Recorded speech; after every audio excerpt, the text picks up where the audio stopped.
বহুকাল আগের কথা। এক দূর দেশে, যেখানে আকাশ আর মাটি যেন গোপন মিতালি করে, সেখানে রাজত্ব করতেন জার বেরেন্ডি। তার রাজ্য ছিল স্বপ্নে দেখা এক স্বর্গভূমি, আর সেই স্বর্গের সবচেয়ে উজ্জ্বল রত্ন ছিল তার রাজপ্রাসাদ। প্রাসাদটা সাদা পাথরে করা, উঁচু মিনার, ঝর্ণাধারা আর দূর পর্যন্ত ছড়িয়ে থাকা সবুজ বাগান। আর সেই বাগানের বুকেই বেড়ে উঠেছিল এক অদ্ভুত চমৎকার গাছ। তার ডালে ঝুলকো খাঁটি সোনার আপেল। দিনেও রাতেও নিজের আলোয় জ্বলজ্বল করত সেই আপেলগুলো। একে দেখলেই মনে হতো এ যেন এক হৃদয় ছোঁয়া ফেয়ারি টেলের মায়াবী অলঙ্কার। কিন্তু স্বর্গেও যেমন কাঁটা থাকে, তেমনি একদিন রাজার সুখের ভাঁটারে ফাটল ধরল। প্রতিদিন ভোরে গিয়ে তিনি দেখেন সোনার আপেল কমে গেছে, কেউ চুরি করে নিয়ে যাচ্ছে, অথচ চোরের ছায়াটুকুও ধরা পড়ে না। রাজ্যের সেরা প্রহরীরা মোতায়েন হলো, রাতের অন্ধকারে টহল দিল। তবু যে বা যারা আসে তারা অদৃশ্য ছায়ার মতোই মিলিয়ে যায়। প্রতিটি ফাঁকা ডাল যেন রাজার বুকের ভেতর থেকে এক টুকরো করে সোনার আশা ছিঁড়ে নিতে লাগল। খাওয়া দাওয়া ছেড়ে দিলেন জার বেরেন্ডি। একসময়ের উজ্জ্বল রাজা দিনে দিনে যেন পাথর হয়ে যাচ্ছিলেন, চোখের নিচে ক্লান্তির কালো ছাপ। তার 3 পুত্র দিমিত্রি, ভাসিলি আর ছোট রাজপুত্র আইভান বাবার এই অবস্থা দেখে কাঁপতে কাঁপতে এগিয়ে এলো। বাবা, আপনি চিন্তা করবেন না, আপনার দুঃখের কারণ আমরা খুঁজে বের করব। আজ রাতেই আমি বাগানে পাহারা দেব। আমিও থাকবো সাথে। বাবা, এমন সাহস দেখিয়েই তো আমাদের নাম হবে। কিছু না বলেও ছোট রাজপুত্র আইভানের চোখে জ্বলছিল ভিন্ন এক আগুন, দায়িত্ব আর ভালোবাসার। কথা যত বড়ই হোক, তাদের চরিত্রে লুকিয়েছিল পুরনো অলসতা। সেই রাতেই বড় 2 ভাই সোনার আপেল গাছের নিচে পাহারা বসালো। কিন্তু রাত যত গভীর হলো, ততই তাদের সাহসের চেয়ে ঘুম ভারী হয়ে উঠল। যে প্রহরার মাঝেই তারা দুজন গভীর ঘুমে তলিয়ে গেল। কে এলো কে গেল কিছুই আর টের পেল না। ভোরবেলা প্রাসাদে ফিরে গিয়ে তারা বাবাকে বলল, আমরা সারা রাত ঘুমাইনি বাবা, কিন্তু কোনো চোরকে দেখিনি। মিথ্যের ধোঁয়া প্রথমে সহজে ধরা পড়ে না, কিন্তু ভাগ্য একদিন তার মূল্য আদায় করেই নেয়। অবশেষে এলো ছোট রাজপুত্র আইভানের পালা। সে কম কথা বলে, বেশি ভাবে। তার চোখে জ্বলে থাকে দায়িত্ব আর ভালোবাসার এক ভিন্ন আগুন। সে জানত বাবার মুখে আবার হাসি ফোটাতে না পারলে তার নিজের জীবনই যেন অপূর্ণ থেকে যাবে। সেই রাতে একা বাগানে বসল আইভান। রাত গভীর হলো। ঘুমের নরম হাত বারবার তার চোখের পাতা টেনে নামাতে চাইল, কিন্তু সে তা মেনে নিল না। না, এখন ঘুমালে সব শেষ। বাবা, আপনার জন্যই আমি জেগে থাকব। হঠাৎ রাতের বুক চিরে যেন একসঙ্গে হাজার সূর্য জ্বলে উঠল। সারা বাগান ডুবে গেল এক অদ্ভুত আলোয়। আইভান হতভম্ব হয়ে তাকিয়ে দেখল একটা অদ্ভুত পাখি উড়ে এসে সোনার আপেল গাছের ডালে বসল। এটি কোনো সাধারণ পাখি নয়, এ হলো অগ্নি পাখি, ফায়ারবার্ড। এত সুন্দর কিছু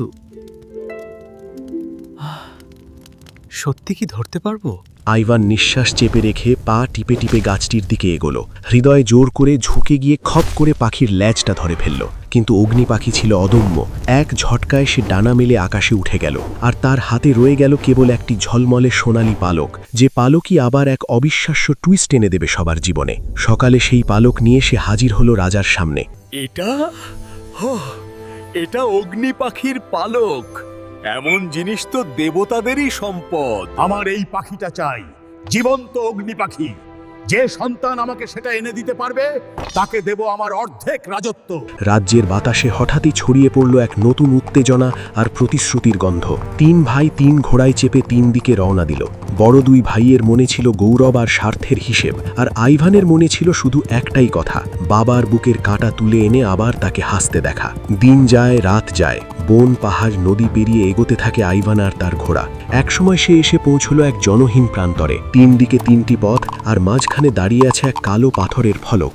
তার গায়ে খোদাই করা অদ্ভুত কিছু বাণী। ডানে গেলে কি, বামে গেলে কি, সোজা গেলে কি অপেক্ষা করছে একজন পথিকের জন্য। মনে মনে হিসেব কষল আইভান, আমি যদি নিজে বেঁচে থাকি ঘোড়া তো আবারও পাওয়া যাবে, কিন্তু আমি যদি না থাকি তবে সব শেষ। তাই সে বেছে নিল ডান দিকের পথ, যেখানে লেখা ছিল সে বেঁচে থাকবে কিন্তু তার ঘোড়া মারা যাবে। ডান দিকের সরু পথটা যত এগোয় ততই ঘন হয় বন, নিঃশব্দ হয় চারদিক। ঠিক তখনই গাছের আড়াল থেকে জলজলে দুইটি চোখ তাকে বিদ্ধ করে তাকিয়ে রইল। এক ঝলকে তার সামনে এসে দাঁড়ালো এক বিশাল ধূসর নেকড়ে। চোখ দিয়ে যেন আগুন ঝরছে, দেহ থেকে ভেসে আসছে অদ্ভুত এক শক্তির গন্ধ। মুহূর্তের মধ্যে সবকিছু ঝাপসা হয়ে গেল। এক প্রচণ্ড ঝাঁপ, এক টুকরো হীন শব্দ, আর সেই ঝাপসার ভেতরেই শেষ হয়ে গেল আইভানের প্রিয় ঘোড়ার জীবন। সব শেষ। ঘোড়া ছাড়া আমি কিভাবে যাব এখন? ফিরবো কিভাবে বাবার কাছে? কেঁদো না রাজপুত্র। তোমার ঘোড়া আমি খেয়েছি ঠিকই, কিন্তু আমিই তোমাকে তোমার গন্তব্যে পৌঁছে দেব। আমার পিঠে ওঠো।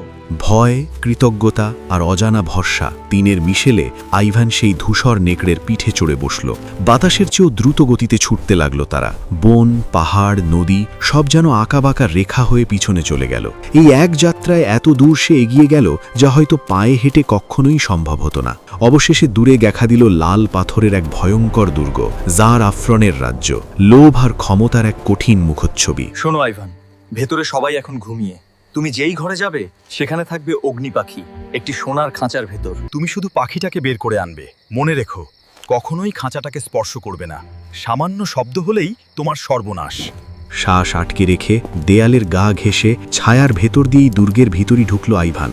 অন্ধকারের মাঝখানে যেন একটিমাত্র সূর্য, সোনার খাঁচায় বন্দি অগ্নি পাখি। পাখিটাকে দেখে মুগ্ধ হয়ে গেল সে। কিন্তু যতই পাখিটা সুন্দর হোক, খাঁচাটা যেন তারও চেয়ে বেশি প্রলোভন জাগায়। এত দামি পাখি কাপড়ে করে নিয়ে গেলে অপমান হবে। এত সুন্দর সোনার খাঁচা, এটাই ওর মানায়। দ্বিতীয়বারের মতো সতর্ক বাণীর ওপর জয় পেল মানুষের পুরনো শত্রু, লোভ। যেই সে হাত বাড়িয়ে সোনার খাঁচাটাকে স্পর্শ করল, অমনি পুরো প্রাসাদের ঘণ্কা একসাথে বেজে উঠল। অগ্নি পাখির জন্য আসা বীর রাজপুত্র এক লহমায় হয়ে গেল এক অসহায় বন্দী। জার আফরন ক্রোধে ফেটে পড়লেন। ছি! এক রাজার ছেলে হয়ে চোরের মতো রাতে ঢুকলে আমার প্রাসাদে! মৃত্যুই তো তোমার প্রাপ্য। তবু তার ভেতরেও লুকিয়ে থাকা লোভ তাকে আরেক প্রস্তাব ভাবতে বাধ্য করল। তোমাকে মাফ করা যায় এক শর্তে। যার কুজম্যানের প্রাসাদে আছে এক সোনালী কেশরওয়ালা ঘোড়া, সেটা তুমি আমার জন্য এনে দিলে তখন তোমাকে যেমন এসেছো তেমনি যেতে দেব, সাথে অগ্নি পাখি সহ। লজ্জার অপরাধ বোধে জ্বলে পুড়ে নেকড়ের কাছে ফিরে এলো আইভান। আমি তোমার কথা শুনিনি, খাঁচাটা ছুঁয়েছি। এখন সে বলেছে সোনালি কেশরওয়ালা ঘোড়া না আনলে অগ্নি পাখি আমার জীবন কিছুই পাওয়া যাবে না। আমি আগেই বলেছিলাম আইভান, লোভ মানুষকে বিপদগামী করে ফেলে। তবে হাল ছাড়ার সময় এখনই না। আবারও শুরু হলো দৌড়। এইবার গন্তব্য নীল গম্বুজওয়ালা কুজম্যানের প্রাসাদ। জার কুজম্যানের রাজ্য ছিল নরম আলো আর জলের প্রতিফলনে মোড়া। চেহারায় কোমলতা, কিন্তু অন্তরে কঠিন হিসাব। এই প্রাসাদের রাজকীয় ঘোড়াশালায় আছে সেই সোনালী কেশরওয়ালা ঘোড়া। তুমি চুপচাপ ঘোড়াটাকে বের করে আনবে। মনে রেখো, এর দেওয়ালে ঝোলানো রত্নখচিত লাগামটা কখনো ছুবে না, সেটাই ফাঁদ। রাতের ঘোড়াশালায় লণ্ঠনের আলো, খড়ের গন্ধ, দূরের ঘোড়ার নরম রেশা, সব মিলিয়ে অদ্ভুত এক নীরবতা। এক কোণে দাঁড়িয়ে আছে সেই সোনালী কেশরওয়ালা ঘোড়া, সূর্যের মতো কেশর, দুধ সাদা গায়ে সোনালী আভা। তাকে দেখেই বোঝা যায় এ নিছক কোনো ঘোড়া নয়, যেন আলো থেকে তৈরি এক জীবন্ত মূর্তি। এত রাজকীয় ঘোড়া, ও সাধারণ কিছু দিয়ে কি মানাবে? মনে হচ্ছে এটাই ওর জন্য বানানো। আবারও একই ভুল। আঙুল ছুঁতেই লোহার রিং কেঁপে উঠল। অদৃশ্য ঘণ্টার শব্দ ছড়িয়ে পড়ল পুরো প্রাসাদের জুড়ে। আরেকবার ধরা পড়ল আইভান। জার কুজম্যানও প্রথমে ক্রোধে কাঁপলেন, তারপর লোভের সুরে নরম হলেন। এবার শর্ত আরও কঠিন। তুমি শাস্তিযোগ্য অপরাধ করেছো, তবে তোমাকে মাফ করা যায় এক শর্তে। জার ডালম্যাটের অপরূপা কন্যা রাজকুমারী হেলেনকে আমার কাছে এনে দাও। তখন শুধু প্রাণী না, ঘোড়াটাও তোমার হাতে তুলে দেব। এক ভুলের পর আর এক ভুল, আর এখন একজন নিরপরাধ রাজকন্যাকেও এই খেলায় টেনে আনতে হবে। এবার বলছে রাজকুমারী হেলেনকে এনে না দিলে ঘোড়াও না, মুক্তিও না। মানুষের লোভ তার বুদ্ধিকে নষ্ট করে দেয় আইভান। ওর লোভ আর তোমারও। তবে এবার থেকে কাজটা আমি নিজেই করব। জার ডালম্যাটের রাজ্য ছিল এক অন্য জগৎ। সাদা রোজ পাথরের প্রাসাদ, টেরেসে ঝর্ণা, পাহাড়ের মাথায় মেঘের নরম ছায়া। সেখানেই বাস করেন রাজকুমারী হেলেন। কাব্যের মতো তার নাম, সুরের মতো তার চোখ। প্রাসাদ থেকে কিছু দূরের বনে দাঁড়িয়ে নেকড়ে বলল, তুমি এখানে অপেক্ষা করো। এবার তুমি কিছুই করবে না, কিছুই না। আমি নিজেই রাজকুমারীকে নিয়ে আসব। কিন্তু ও তো নিরপরাধ। কারো না কারো কাঁধেই তো এই দুষ্টু জাদুকরদের লোভের বোঝা পড়বে। আইভান, চেষ্টা করব যেন তার কষ্ট কম হয়। এই বলে সে রাতের অন্ধকারে মিলিয়ে গেল, মানুষের চোখে প্রায় অদৃশ্য এক ছায়া হয়ে। হেলেনের কক্ষে তখন নরম মোমবাতির আলো, জানালার বাইরে তারা ভরা আকাশ। সে জানালার ধারে দাঁড়িয়ে অকারণ অশান্তি অনুভব করছিল। ঠিক সেই সময় নিঃশব্দে দরজা খুলে ঘরে ঢুকে পড়ল ধূসর নেকড়ে। তার চোখে ছিল না হিংস্রতা, ছিল অদ্ভুত এক মমতা আর জরুরি তারিদ। ভয়ে গলা শুকিয়ে এলেও হেলেন বুঝতে পারল এ প্রাণী তাকে খেতে নয়, বাঁচাতে এসেছে অন্য এক খাঁচা থেকে। স্বপ্ন দেখছি না দুঃস্বপ্ন, কিছুই বুঝতে পারছি না। খনুক ভয়ের ঝড় পেরিয়ে নেকড়ের পিঠে চড়ে প্রাসাদ ছাড়ল হেলেন। বন ক্লিয়ারিংয়ে এসে প্রথমবার একে অপরকে দেখল আইভান ও হেলেন। তুমি কে? আমাকে কোথায় নিয়ে যাচ্ছ? আমি জারবেরেন্ডির ছোট ছেলে আইভান। শপথ করে বলছি, তোমাকে কষ্ট দেওয়া আমার উদ্দেশ্য না, বরং তোমাকে বাঁচাতেই চাই এবার। ফেরার পথের প্রতিটি নিঃশ্বাস, প্রতিটি কথা যেন তাদের মাঝে এক অদৃশ্য সেতু গড়ে তুলল। বুঝে ওঠার আগেই ভালোবাসার বীজ শেকড় ছড়াতে শুরু করল দুই হৃদয়। যদি এই হৃদয়ে ছোঁয়া ফেয়ারি টেল আপনাদের ভালো লাগে, তবে একটা লাইক আর সাবস্ক্রাইব পাঠিয়ে দিতে পারেন। গল্পটা আরও অনেক দূরে যাবে। জার কুজম্যানের কাছে আমরা রাজকুমারীকে ফেরত দেব, কিন্তু সবটাই হবে ভেলকি। আমি হেলেনের রূপ নেব, তুমি আমাকে ওর হাতে তুলে দেবে। আসল হেলেন থাকবে নিরাপদে। তাহলে তুমি? আমি শুধু এক ছায়া, আবার রূপ বদলে তোমার পাশেই ফিরে আসব। দূরে পাখির গান থেমে গেল, বনের বাতাসে ভেসে উঠল অদ্ভুত এক গুঞ্জন, আর নেকড়ে নিজের ভেতরকার জাদুকে ডেকে আনল। হেলেনের মতোই আরেক হেলেন দাঁড়িয়ে আছে ক্লিয়ারিংয়ে। এ যেন আয়নায় নিজেকেই দেখছি। ভয় পেও না রাজকুমারী, এই ছদ্মবেশী তোমাকে রক্ষা করবে। আমি প্রতিশ্রুতি দিচ্ছি, তোমাকে ওখান থেকে ফিরিয়ে আনতেই সব করছি। আমি তোমার কথায় ভরসা করছি আইভান। পরিকল্পনা মতো নকল হেলেনকে নিয়ে কুজম্যানের প্রাসাদে গেল আইভান। যার কুজম্যান যে হেলেনকে দেখলেন, সে ছিল তার স্বপ্নের মতো সুন্দর। তুমি কথা রেখেছো আইভান, এখন প্রতিশ্রুতি পালনের দায় আমার। এটা নাও। এমন ঘোড়া শুধু বীরদেরই মানায়। প্রাসাদ থেকে অনেক দূরে আবারও ছদ্মবেশ ভেঙে বেরিয়ে এলো পুরনো ধূসর নেকড়ে। আসল হেলেনকে সঙ্গে নিয়ে সোনালী ঘোড়াসহ ৩ জনের দল এবার রওনা হলো আফরনের দুর্গের দিকে। আমি কিভাবে তোমাকে অন্য এক রাজার হাতে তুলে দেব হেলেন? আমি তো এখন তোমাকে ছাড়া পথ ভাবতেই পারি না। আফরনের দুর্গের বাইরে বনে দাঁড়িয়ে নেকড়ে বলল, এবার সোনালী ঘোড়াটাকে এখানে রেখেই যাও। এবার সোনালী ঘোড়াটাকে এখানে রেখে যাও, আমি ওর রূপ নেব। আমি ঘোড়ার রূপ নেব, তুমি আমাকে আফরনের হাতে তুলে দেবে। অগ্নিপাখি হাতে পেলেই সে সন্তুষ্ট হবে। তারপর আমি নিজেই ফেরার পথ খুঁজে নেব। এক নিমিষে 2 সূর্যের সন্তান একজোট হলো। যেমন পরিকল্পনা তেমনই কাজ। অবশেষে সোনালী কেশরওয়ালা ঘোড়া, তুমি সত্যিই বীর আইভান। কথা রাখলাম, অগ্নিপাখি এখন তোমার।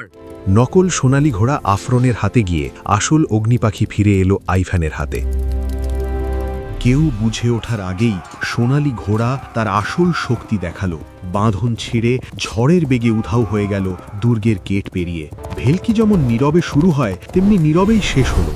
সোনালী ঘোড়ার জায়গায় আবারও ফিরে এলো সেই পুরনো ধূসর নেকড়ে। এখন তার কাছে আছে অগ্নিপাখি, সোনালী ঘোড়া আর তার ভালোবাসার মানুষ হেলেন। মনে হচ্ছিল দুঃখের আর কোনো অধ্যায় বাকি নেই। জীবনের সবচেয়ে কঠিন পথগুলো পেরিয়ে যখন আমরা ফিরি, তখনই বোঝা যায় কে সত্যি আমাদের সঙ্গী ছিল। তোমাদের সুখী তো আমরা পুরস্কার। এমন গল্প যদি আপনাদের মনে একটু উষ্ণতা জাগায়, তবে আমাদের সঙ্গে থাকুন এবং সাবস্ক্রাইব করে দিতে পারেন। গল্পের সাথেই থাকুন। আমার কাজ শেষ আইভান। অগ্নিপাখি, ঘোড়া, হেলেন সবই তো এখন তোমার। এবার আমাকে বিদায় দাও। তুমি না থাকলে এই কিছুরই কিছু হতো না। আমি তোমাকে কিভাবে ভুলবো? তুমি আমাদের জন্য শুধু নেকড়ে নও, সত্যিকারের বন্ধু। তবু বন্ধুর ইচ্ছেকে সম্মান জানিয়ে ভারী হৃদয় নিয়ে বিদায় দিল নেকড়েকে। নেকড়ে বনের গহীনে মিলিয়ে গেল, হয়তো অন্য কোনো এক একাকী পথিকের জন্য এক নতুন গল্পের অপেক্ষায়। এবার আর তাড়া নেই, তাই এক বনের ক্লিয়ারিংয়ে একটু বিশ্রাম নিল আইভান আর হেলেন। সোনালী ঘোড়া ঘাস খাচ্ছে, অগ্নিপাখি ডালে বসে পালক গুছোচ্ছে। 2 জন মানুষ ক্লান্ত শরীর গাছের গুড়িতে হেলিয়ে চোখ বন্ধ করল। বনের নীরবতায় তাদের সেই বিশ্বাস আর শান্তি বোঝা গেল সবচেয়ে বেশি। ঠিক তখনই দূরের পথ দিয়ে এগিয়ে আসছিল 2 পরিচিত ছায়া, আইভানেরই দুই বড় ভাই সাথে নিয়ে আসছিল এমন এক বিশ্বাসঘাতকতা যা পাল্টে দেবে সবকিছু। ভাগ্যের অদৃশ্য সুতো টেনে আনলো আইভানের দুই বড় ভাইকেও সে বনের ঠিক সেই জায়গাতেই। তাদের চোখের সামনে যা ভেসে উঠল তা ছিল ঈর্ষার আগুন জ্বালানোর মতোই যথেষ্ট। দেখ, সবকিছুই ওর কাছে, অগ্নিপাখি, ঘোড়া, রাজকুমারী, আর বাবার অর্ধেক রাজত্বও পাবেও। এইসব নিয়ে আমরা ফিরবো। বাবাকে বলবো ও মারা গেছে পথে, কেউ প্রশ্নই করবে না। তাহলে তাহলে আজই শেষ আইভানের গল্প। একটিমাত্র আঘাত, একটিমাত্র মুহূর্ত, আর থেমে গেল এক বাহাদুর হৃদয়ের স্পন্দন। আইভানের দেহ নিস্তব্ধ হয়ে রইল বনের ঘাসের ওপর। যা কিছু আইভান রক্ত ঘামে অর্জন করেছিল তা একে একে নিজেদের নামে লিখে নিল দুই ভাই। একটা শব্দও করতে যাবে না। তুমি এখন আমাদের সাথে যাবে, নইলে তোমারও ওর মতন পরিণতি হবে। অগ্নি পাখি, সোনালী ঘোড়া আর হেলেন সব নিয়ে রাজপ্রাসাদের দিকে রওনা হলো তারা। ক্লিয়ারিংয়ে একা পড়ে রইল এক বিশ্বাসঘাতকের শিকার নায়ক আর কয়েকটি ম্লান হয়ে যাওয়া আগুনের কয়লা।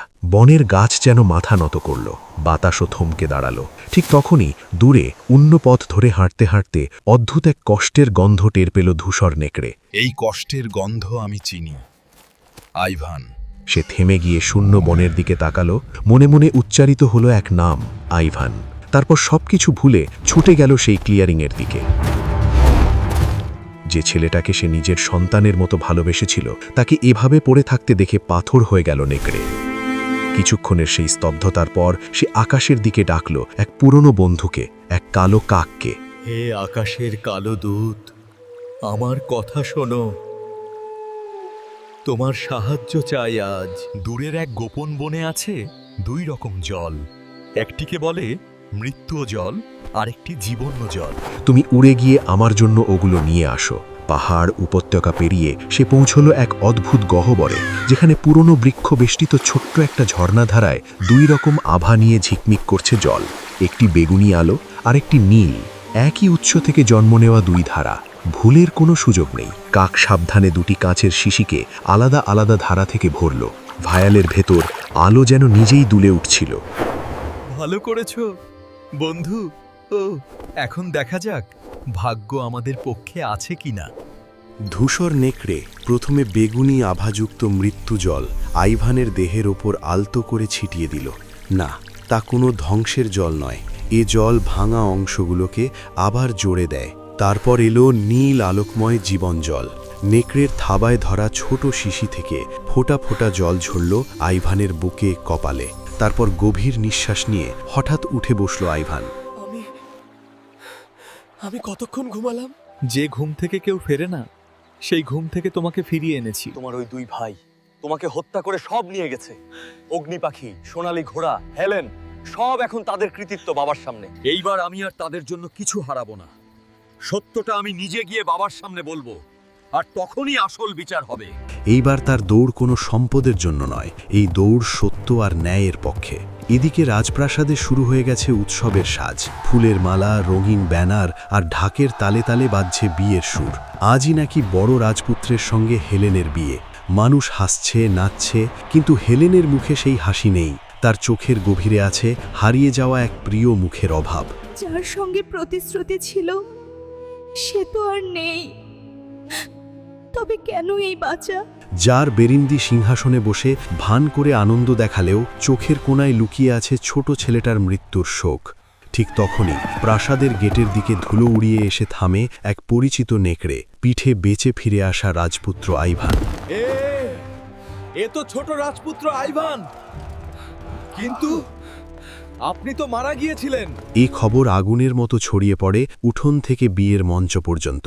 গান থেমে গেল, নাচ থেমে গেল, সবার চোখ একসঙ্গে ফিরল গেটের দিকে। আর সেই পথ ধরে ধীরে ধীরে উঠে এলো আইভান, তার পাশে তার ধূসর নেকড়ে। স্টেজ থেকে সবকিছু দেখে হেলেন হঠাৎ আর নিজেকে থামিয়ে রাখতে পারল না। তুমি বেঁচে আছো।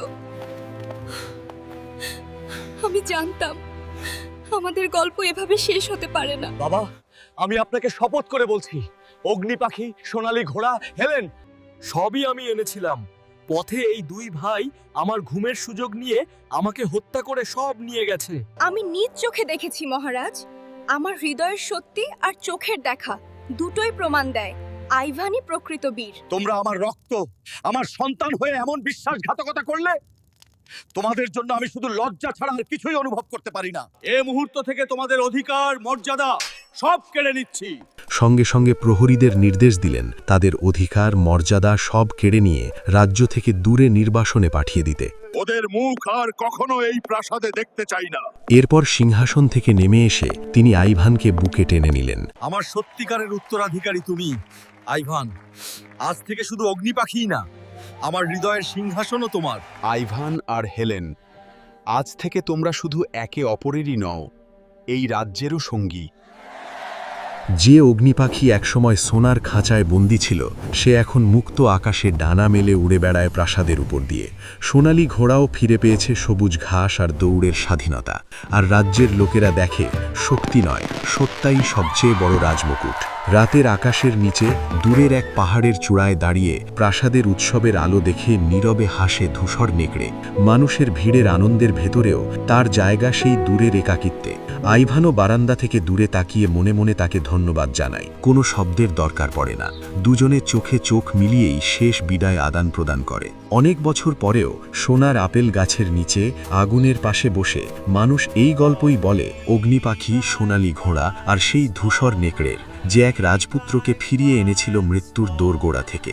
এই কাহিনী আমাদের শেখায় লোভ শেষ পর্যন্ত সব কেড়ে নেয়, আর সত্যিকারের বন্ধুত্ব আর ভালোবাসা ফিরিয়ে দেয় সে সব কিছুকেই যা আমরা হারিয়েছি ভেবেছিলাম। প্রতি রাতেই অগ্নিপাখি উড়ে যেত প্রাসাদের আকাশের ওপর দিয়ে, যেন অদৃশ্য আশীর্বাদ ছড়িয়ে দিত সবার ঘুমের ওপরে।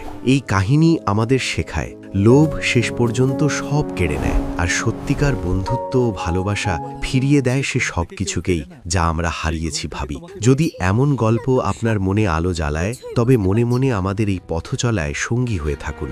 আরও অনেক মায়াবী পাখির গল্প অপেক্ষায় আছে সামনে। আর এভাবেই শেষ হলো অগ্নিপাখি ও ধূসর নেকড়ের জাদুকরী অভিযান।